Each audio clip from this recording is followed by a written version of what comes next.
I'm Evan Watson, and welcome to The Story. Tonight we begin with a deep dive into land preservation, a deceptively fascinating topic. It involves spectacular landscapes in rural Oregon and the rights of ranchers, hikers, hunters, and many others. And that makes it our big story tonight.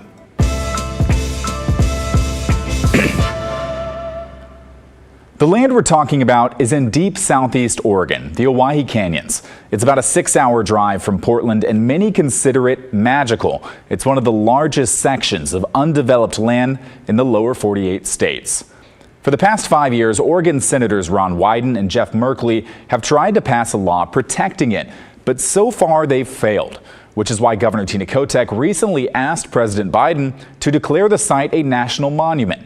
And that request from the governor made some people, including the congressman who represents the area, unhappy. Pat Doris explains. The Owyhee Canyonlands cover roughly 1 million acres of land in far eastern Oregon. It's rugged and remote. Only a few roads cut through the area. It's a place where people can hunt upland birds and ranchers can graze cattle, and it's a place many have been trying to protect from development for years.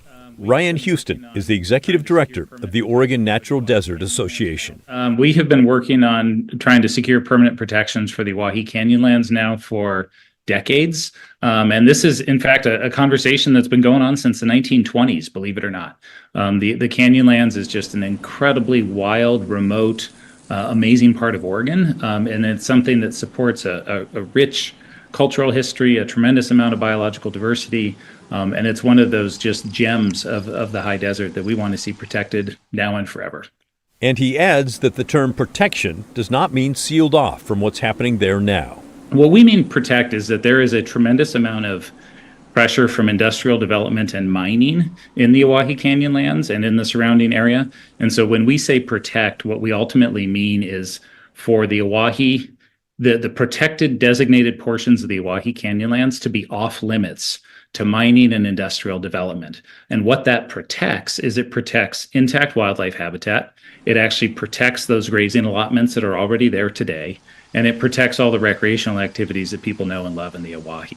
What it also does is the additional focused attention on management, whether it's legislative or through the Biden administration as a monument, that additional focused attention on management improves the BLM's ability to manage recreation and the increasing amount of recreational use that is happening in the Owyhee, so that it is better stewarded and managed as people continue coming to that region. The possibility of a monument. 5 years ago, Senator Ron Wyden pulled together many members of the community who use the area, from ranchers, area tribes, hunters, recreational users, and others, and hammered out a compromise. He put it into this bill. The most recent was introduced in Congress in 2023.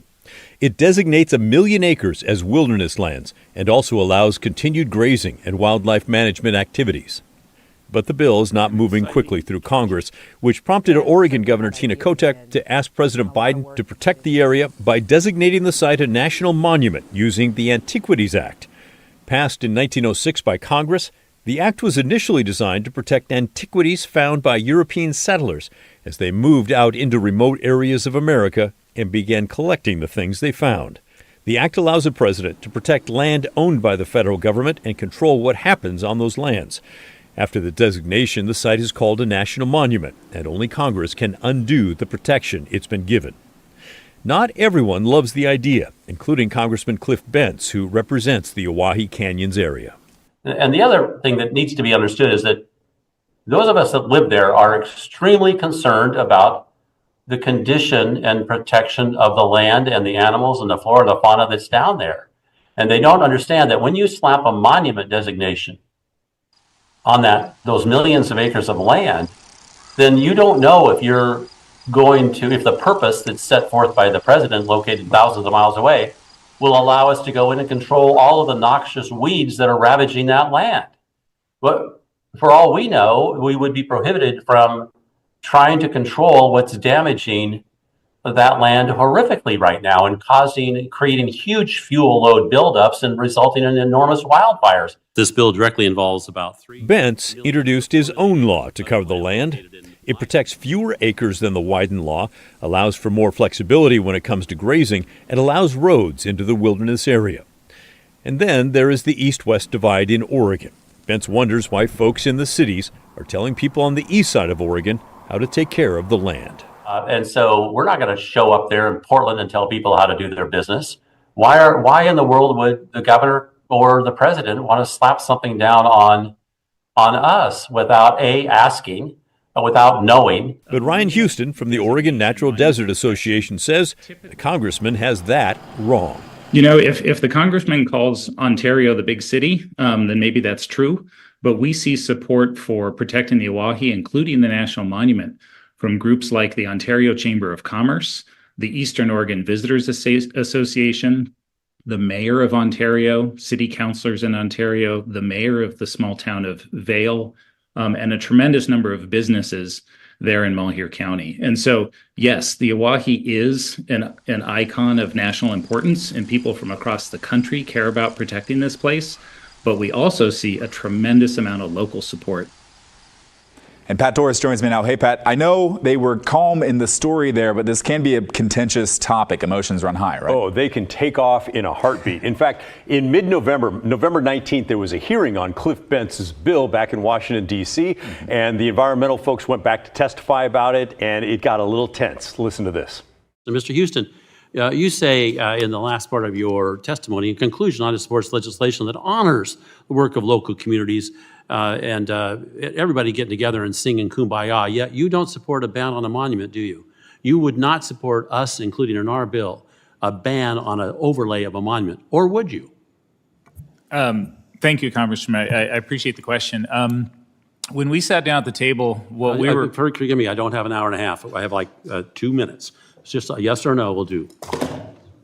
Please. So we haven't discussed a monument at the table as we've sat down together and talked Okay, about these so issues. you don't know. Management. You might support a ban on a monument. My organization would not support Okay, a ban that's what I wanted to hear. So it will be interesting to see if the president gives them that national monument designation. I mean, he hasn't yet, but then again, the clock's ticking, and as he gets closer to turning this over to the Trump administration, he might be thinking about it. Interesting. Something to look for. Thank you, Pat. You bet. Now it's your turn to weigh in. What do you think should be done with the Owyhee Canyonlands? Email the story at kgw.com or call and leave a voicemail 503-226-5090. Now to Portland's homeless crisis. Blanchet House, most known perhaps for its homeless meal services, says it will open an overnight shelter for women in Southwest Portland this spring. The nonprofit plans to use the sanctuary at St. Stephen's Episcopal Church to provide shelter for up to 75 women each night, every night of the year, with a staff of all women. We're sharing this exclusive story tonight. Scott Kerman, the executive director of Blanchet House, says he and his staff are sick and tired of seeing women suffer on Portland streets without options for safe overnight housing.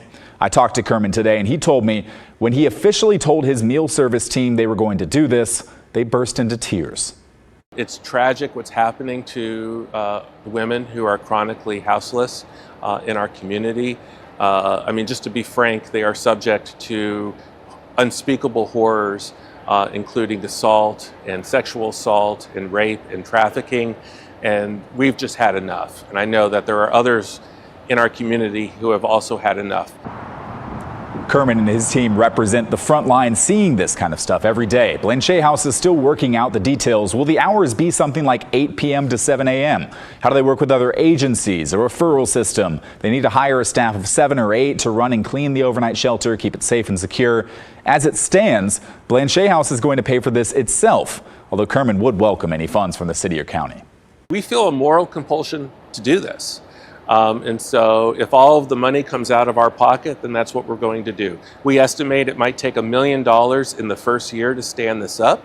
A lot of that will be staffing, overnight staff to make sure that we have enough people on hand to run this successfully and safely. Kerman says Portland hasn't had a women-only emergency overnight shelter since 2019. Other shelters often have wait lists or they're co-ed. And you may be thinking this sounds a bit like Mayor-elect Keith Wilson's plan for homelessness, massively boosting shelter space, especially overnight, throughout the city. Kerman had the same thought. The opportunity presented itself to us prior to the election, so we didn't know who would be mayor or who would be on city council. But we did think this certainly does square with Mayor-elect Wilson's plan to actually try to convert churches and other spaces for emergency shelter. So I've notified the mayor-elect. I told him that this was our intent to do this, and I look forward to conversations to see if there's a way that we can, support what he's trying to do, or he could support what we're trying to do. But I think we're just all going to have to work together.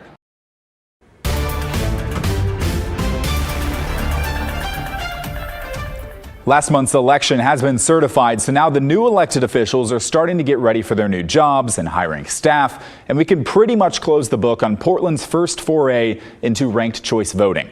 How do you think it went?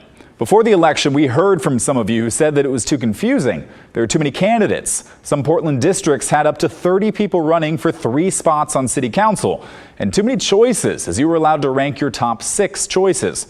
But new polling from the city shows that for most people, it was easy enough to figure out. An overwhelming 91% of voters in Portland said they understood how to fill out their ballot. But the polling shows that the city needs to do a better job of reaching out to voters of color. 93% of white voters said they understood their ballot either very well or somewhat well. For voters of color, 86% agreed, and 12% of voters said they did not understand their ballot well. When you break it down by district, most of the city had a good understanding of the ballot. District 1, which is East Portland, had the lowest, but not by a huge amount. District 1 had the fewest number of people who said the city provided clear, accurate, and timely communication about the new ballots, and the fewest number of people who said they had all the information they needed. District 1 also reported the least amount of awareness about ranked choice voting. 3 in 4 voters said they had heard of it. But if most voters in the city understood how to fill out the new ballot, does that mean they actually did? A week after the election, we told you about this article in The Oregonian. They analyzed early voting data that did not paint a pretty picture when it came to voters actually filling out their ranked choice options. That article certainly took some flack from ranked choice advocates, but today we're getting a better picture of ranked choice engagement from a report by Multnomah County Elections, and it largely matches the early analysis. About 75% of registered voters submitted a general election ballot, and 71% returned their ranked choice ballot sheets. That means about 16,000 voters saw ranked choice voting for local elections and just didn't vote in any of those races. These are called undervotes. District 1 in East Portland, as we mentioned before, District 1 had the lowest ranked choice participation, 54% of registered voters, compared to more than 73% in the other districts. Proportionally, District 1 also logged the most undervotes out of any district. 1 in 5 voters there did not vote for any city council candidates. You can see the other undervote percentages there, but do note that turnout affects that. Each district averaged close to the same number of people who skipped the city council races in total. The fact that District 1 had the lowest ranked choice participation is a little ironic because the voter-approved charter that changed Portland's form of government and ushered in ranked choice voting was hailed as finally giving East County, District 1, a voice on city council. But they certainly were not alone in leaving council races blank. More than 30,000 people in the county voted for Portland mayor, but not for any city council candidates. Combine that with the people who didn't vote for any local candidates at all, and you have close to 50,000 people who voted but skipped the city council section.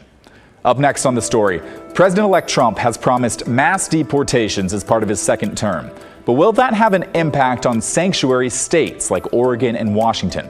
A state senator in Washington plans to introduce a bill in Olympia to end the sanctuary status there, and we'll hear why when the story returns.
With President-elect Trump promising mass deportations, significant attention is turned to sanctuary states, where immigrants are more protected from federal authorities through a variety of laws and ordinances. Oregon and Washington are sanctuary states, but a proposed bill in Olympia would end that designation for our neighbors north of the Columbia. A Republican state senator introduced the bill, and while the Democratic Senate Majority Leader says it's likely dead on arrival, advocates say the simple idea of rolling back protections creates an environment of paranoia for immigrants, no matter their status. Cornelius Hawker from our sister station in Seattle explains. This is not about immigration. This is about illegal criminals. That's how Senator Phil Fortunato describes Senate Bill 5002. He says it would protect Washingtonians by removing violent criminals who are in the state illegally. This is a very simple bill. It's a very simple implementation. It is get bad people out of the country. State law prevents local jails from working with federal immigration enforcement. Senator Fortunato argues this is a mistake. He says it's much safer for federal agents to take fugitives into custody while they're already in jail, as opposed to arresting them in the community. They know there's no guns. They know there's no extraneous people there. ICE agents could go in there and they could arrest them and take them into custody safely. It's safe for the agent. It's safe for the, ironically again, safe for the criminal and the community at large. This isn't the first time that this bill has been introduced, and efforts to roll back the protections in our state have come up. Vanessa Reyes is with the Washington Immigrant Solidarity Network. The organization is against the bill. Our immigration status isn't a reason for our local police to hold somebody in jail or to participate in the enforcing of federal laws. Reyes believes this proposal would be used to enforce the incoming administration's immigration agenda. In order for those threats of mass deportation to happen, the only way for that to happen at the scale in which they're talking about is with the collaboration of local agencies. King 5 asked Senator Jamie Peterson, the Democratic Majority Leader, about the chances of Senator Fortunato's bill passing. I imagine that will likely be about as successful as many of Senator Fortunato's other bills. In other words, it's not likely to go anywhere. We'll certainly watch the Washington session next month to see what happens with that. Meanwhile, we're digging for old after the break, explaining the significance of this brass medallion in the Historical Society's collections. It has ties to the other side of the globe in Austria. How it ended up here when the story returns.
Well, look, time is running out on the KGW Great Toy Drive, and we made it easy for you to give.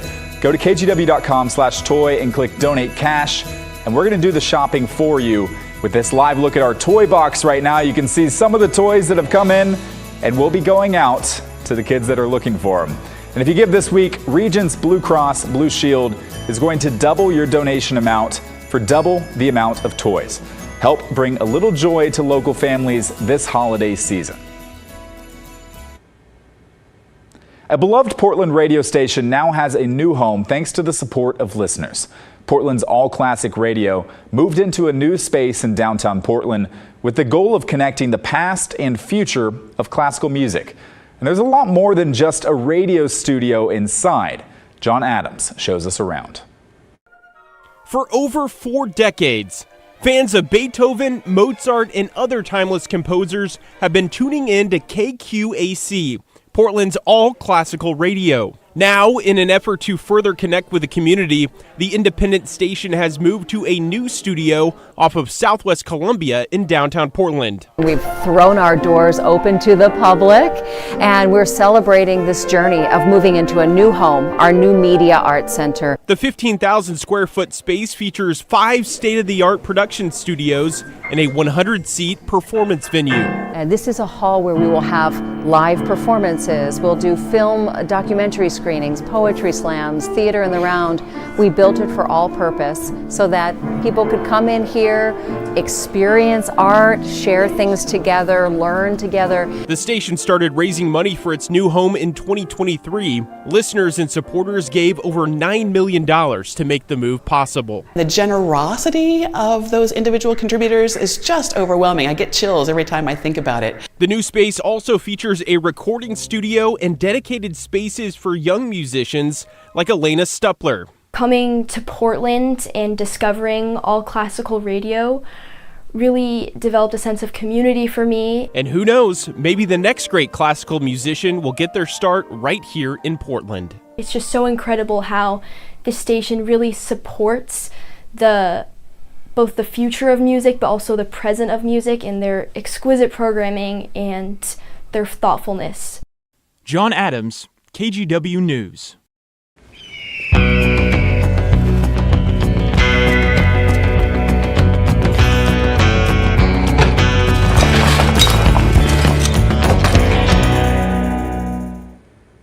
Classical music there in that last story in a really modern environment. Really awesome to see. That last story inspired us to take a look at the Oregon Historical Society's archives for anything related to classical music with Oregon ties specifically. And the search revealed a connection that stretches across the world, literally, to Austria. Our journey starts with this medallion from 1921. It features a man in Victorian clothing standing on a pedestal playing the violin. He's surrounded by 8 classical figures. Now, who is that? It's meant to be Johann Strauss II, otherwise known as the Waltz King. In the mid to late 1800s, the Austrian composed hundreds of pieces of classical music, and any of you who listen to the genre likely know his name very well. For those of you who are not classical fans, or maybe not yet, you at least have to respect the sideburn and beard combo here. Strauss died in Vienna, Austria in 1899. 4 years later, in 1903, Princess Rosa Kreuz-Sternberg of Vienna formed a committee to construct a monument honoring Strauss. She appointed a man named Isaac Fleischner to raise money for the project from people on the Pacific coast of the United States. Why? Fleischner was born in Oregon, the son of Austrian immigrants. The project was slow to get off the ground due to the First World War and, of course, financing problems. But it was finally unveiled in 1921, and it is a brilliant sight even now, more than a century later. It's the same design as the medallion we showed you earlier. Strauss in the middle, surrounded by the 8 figures. The medallion was donated to the Oregon Historical Society in 1967 by the son-in-law of Isaac Fleischner, who presumably received it as a gift for his fundraising efforts in the early 20th century.